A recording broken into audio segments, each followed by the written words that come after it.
langsung masuk menuju ke arah match kita yang kedua, The OG Map dari PUBG Mobile. Ini dia E-Rangel, selamat menyaksikan.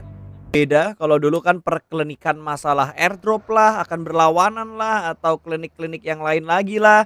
Tapi kemarin gue baru denger dari Kenya juga ada pembacaan zona berdasarkan garis-garis yang ada di map. Tapi lihat dari Joker yang sudah mendapatkan weapon untuk memberikan kejutan ke arah pemain dari LGD. Bahkan ternyata WG tumbang padahal udah sedikit lagi sampai ke ujung. Bahkan Tianba juga akan menjadi penjegal berikutnya untuk tim LGD. Satu pemain ditumbangkan begitu dia masuk, bahkan dua pemain hilang. LGD harus kehilangan satu persatu pemain mereka. Bahkan mereka sudah pulang semuanya ke arah lobby Jel. Bagian atas bukit, tempat dimana Nongshim berada sekarang. Tapi satu pemain dari RRQ tadi tumbang, sudah dipulangkan ke arah lobby. Al-Ula sudah mulai berjatuhan karena S2G. Dan juga di Pleskia memotong pergerakan dari Al-Ula. Bahkan Al-Ula kehilangan satu persatu pemain mereka, harus terhentaskan ke arah lobby. Belum ada tambahan poin untuk Al-Ula. Jalur alternatif sedikit terlambat mereka masuk ke dalam zona. Di dalamnya sudah ramai sekali. Sudah ada di Pleskia, sudah ada lihat dari bagian belakang. Stuck mereka. All Gamers tidak bisa kemana-mana. Maple ditangkap oleh seorang Ziol. Walaupun memang ada counter back dari XZZ menuju ke arah Ziol, tapi ini bukanlah tempat yang enak All Gamers. Mereka bertahan. Mereka harus cepat membangkitkan temannya. Mereka harus cepat melakukan sebuah supaya tidak dikunci terus-menerus oleh Aurora. Tapi kalau ngelihat cara mainnya Algamers ya Jel, nah kenapa kayak di kepala gue tuh ingatnya Voin Donkey cuy. Cara berpikir dan cara Potato mencari spot-spot untuk bisa dijadikan checkpoint itu kan agak-agak unik. Dan itu kayaknya sama seperti yang dilakuin sama Algamers di area yang terbuka, memanfaatkan obstacle, memanfaatkan voting vehicle yang dipunya oleh Algamers kali ini. Tapi Doc datang dengan satu demi satu setup granatnya yang tidak menggapai Maple. Bisa bersembunyi di balik sebuah pohon, tapi Flower memberikan tekanan menuju ke pemain-pemain dari Aurora. Satu buah tekanan diberikan ke bagian bawah, tapi Algamers belum bisa mendapatkan knockdown. Yang berikutnya malah dari arah Nolbu di Pleskia yang mendapatkan pemain-pemain dari arah Algamers. Bahkan ternyata Aurora juga mendapatkan gangguan dari tim yang lain lagi. 4 tim saling melakukan tembakan di jarak-jarak middle range. Arah jam 1, chaos. Chaos abis. All Gamers hanya menyisakan last man standing. Yang lain udah sakit perut semua. Aurora tidak usah mengambil waktu banyak. Lebih baik bergerak. Langsung menanam kembali satu pemain. Flower atau Hua Liu. Last man standing dari All Gamers sudah mulai terdeteksi. Ada di bagian bawah kanan. Akankah bisa ditanam atau tidak? Tapi ada Molotov yang mengusir mundur. Nih, Liu yang masih bisa membalaskan tembakan maut dari pemain Aurora. Begitu mengerikan mekanik antara Aurora dan juga All Gamers. Sama-sama keras, tapi E-Arena siap datang. Jadi third party, Refus sadar. Refus tahu ada makhluk tak diundang dari bagian kanan. That's why dari Refus set up smoke karena bagian kanan dan juga ke bagian kiri. Tidak ada mobil, ada satu bagi tuh di depan. Dia pengen ngambil, cuman kalau dia gerak dia bisa metong pas. Ini kelihatan duluan. Sekarang Liu bakal bangkit dari prodinya, tapi ternyata Refus responnya. Kalau main pipa ini 99 responnya cepet banget tadi untuk memberikan counter ke arah pemain-pemain dari tim lawan. Dan Algamers pulang menuju ke arah lobby. Aurora bertahan hanya dengan last man standing mereka. Refus harus memperjuangkan supaya mereka bisa bertahan dan masuk ke arah late game. Tapi masih ada 12 tim yang lainnya. Refus harus bertahan selama mungkin kalau dia ingin membawa Aurora ke arah late game. Nongshim, tempat yang tadi berhasil mereka amankan, berkontes dengan RRQ, kali ini akan mendapatkan lawan yang baru. Weibo datang untuk mengganggu defense dari Nongshim. Jujur, sama-sama di pinggiran. Weibo punya dua pilihan sih. Bisa cabut, atau mau maksain aja ngekat terus rotasi dari Nongshim. Tapi sejauh ini belum melihat adanya inisiasi. Stage 5 masih terbentuk. Masih ada waktu sebelum masuk ke stage 6 juga. Refus gak punya mobil. Wah gila sama si Bini. Yang bukan my Bini gue. Waduh. Karena ini bininya bini lelaki dari KRX. Satu pemain yang bisa dibilang sudah cukup matang di skena internasional. Seorang bini datang dari community South Korea, tracking ke Refus. Membuat Aurora pun tak bertahan lama. Selesai sudah untuk Aurora. All Gamers pun juga sudah selesai. Top 2 sudah mati lampu, membuat klasemen bisa diketarkan kembali saat ini, Pasta. Game on untuk tim-tim lain mengejar peringkat 1 dan 2 karena Aurora dan juga All Gamers sudah dua-duanya kembali kalah Robby hanya menjadi penonton untuk di match yang kedua kali ini atau di Erangel yang pertama. Weibo kayaknya udah nggak menargetkan tempat Nongshim berada karena mereka akan lebih objektif lagi untuk masuk ke zona. Ada Speed yang mereka mainkan, dua pemain dari Weibo yang lainnya sudah mulai melakukan screening, sudah mulai mendapatkan area checkpoint yang baru. Mereka melipir ke arah sebelah kiri dan kalau mereka semakin ke kiri ketemunya sama BTR dong berarti. Nah iya. Ada BTR lagi. Cuman masih agak jauh sih jaraknya, tapi Sixing gila banget, satu klip langsung di tracking dan KRX satu persatu hilang dari radar. Mengerikan sekali. Tim-tim yang lolos ke babak grand final. Oke, lalu selamat sampai ke mid game gitu ya. Cuman pergerakan dari mid game ke late game-nya itu nggak ketebak. Bisa aja lu dari 4 orang langsung rata dengan cepat. Sementara itu di sisi lain, S2G akan berhadapan dengan Thundertalk. We walk the talk. Lontaran granat demi granat menuju ke arah Thundertalk. Masih membuat Thundertalk selamat karena S2G-nya lempar ngasal. Nggak masuk dan granat yang berikutnya barulah masuk. Granat dari Kami Connect menuju ke arah satu pemain dari Thundertalk. We walk the talk. Sit. Sing di bagian luar kali ini akan ada proses penyelamatan mereka mainkan, tapi kali ini Sing akan naik ke lantai 2.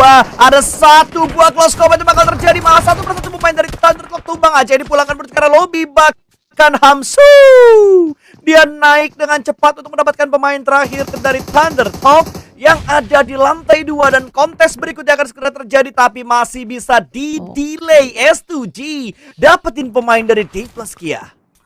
Gila, S2G tuh nampak kayak lemparnya ngasal gitu ya. Tapi ngepres. Tujuannya itu ngepres, bikin kuping dengung. Akhirnya setelah tidak ada impact, mereka coba ke sudut lain. Nah, baru kena deh. Rata deh Thundertalk-nya. Gagal lagi untuk bisa survive sampai ke late game. 3 tim China bahkan saat ini yang udah kelihatan mati lampu ya. Hanya menyisakan Weibo Gaming, satu-satunya tim dari PEL yang selamat sampai ke menit 22. Tianba. Oh, ada Tianpa juga. Tianba. Sorry, baru kelihatan. Ada 5 ya ternyata ya. Gue salah hitung. Gue hitungnya 4.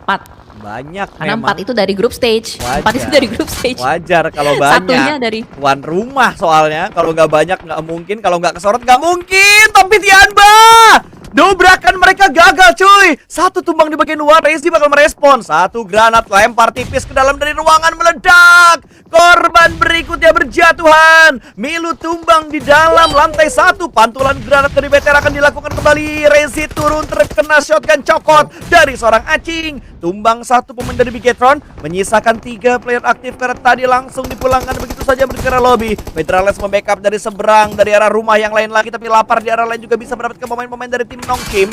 Perang mulai terjadi di berbagai sisi dan RRQ memulangkan Nongshim ke lobby. Fight masih berlanjut. QZZZ akan didobrak oleh Excel yang berdansa di bagian luar, tapi malah Excel yang tumbang dan Bigetron. What happened dengan Bigetron?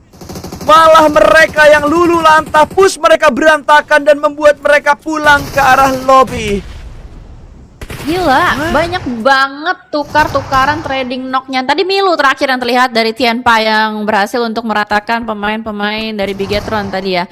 Karena memang sangat cepat dan juga ada third party datang tiba-tiba arena buset ternike. Swap satu persatu di absen kah manis. 2 pemain yang tersisa, Morman dan juga Joker yang masih bisa bertahan, tapi ada satu blunder yang terjadi di Tianpa. Granat dari QZZ connect menuju ke arah kawannya sendiri, tapi di mana dari Morman terus ngepres menuju ke arah second floor dari rumah milik Tianpa. Morman, Joker, mampukah mereka bertahan dari serangan Tianpa atau mereka akan lebih baik? Ya udah, gak apa-apa deh.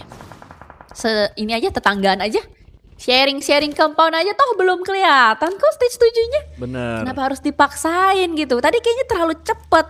Ternike masuk ke dalam rumah, swapsnya kan masih di belakang tadi ya, malah jadinya kedeteksi satu persatu. Dan emang Tenpanya juga cepat respon, fast respon dengan kedatangan kehadiran third party. Tapi good newsnya teman-teman sekalian, RRQ masih selamat, tapi biasa aja, santai. Santai aja. Biasa aja. Ini masih klasemen lebih besar daripada poin ya. Masih klasemen 13, poinnya 7.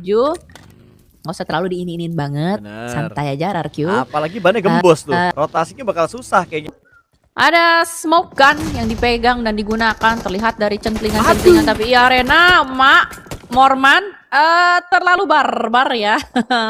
Tidak seperti itu caranya. Joker last man standing, zona terlalu sakit. Ih, pedesnya. Nggak selamat sudah. Arena gagal mereka untuk bisa menerobos sisi defensif dari Tianpa. Ya, dan tentunya S2G mendapatkan momentum karena tadi Tianpa terlalu fokus bertukar Arena membuat mereka bisa bergerak, tapi Peko mendapatkan kami. Tumbang di balik sebuah pohon, langsung ini dieksekusi tapi tertutup dengan sebuah angle, namun overpick dari Peko membuat loss mudah untuk menjatuhkan dan mendapatkan sebuah trade knock ke arah tim RRQ. Peko pun tumbang kali ini. RRQ masih ada 2 player aktif. Mereka sudah masuk menuju ke dalam dari zona yang ke-7.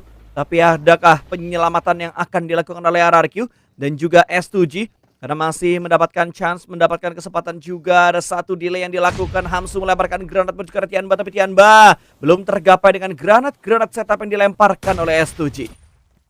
Masih mencoba spekulasi nades dari seorang Hamsu. Dan nggak kena siapa-siapa, jauh banget soalnya. 3 pemain dari Tianpa akan rebahan saja. 13 eliminations, cukup mengerikan sejauh ini. Eagle yang sudah ditanam duluan. Eagle adalah salah satu pemain senior dari zaman 2019. Dan siapa yang sangka masih bertahan sampai detik ini. Masih aktif, bahkan masih bisa berada di kancah global.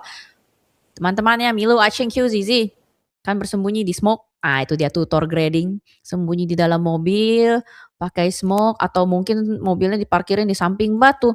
Itu kadang-kadang bikin orang blunder, tidak sadar kalau ada manusia di dalam sana. Tapi RRQ, inilah kesempatan besar untuk RRQ. Tembak, Bang.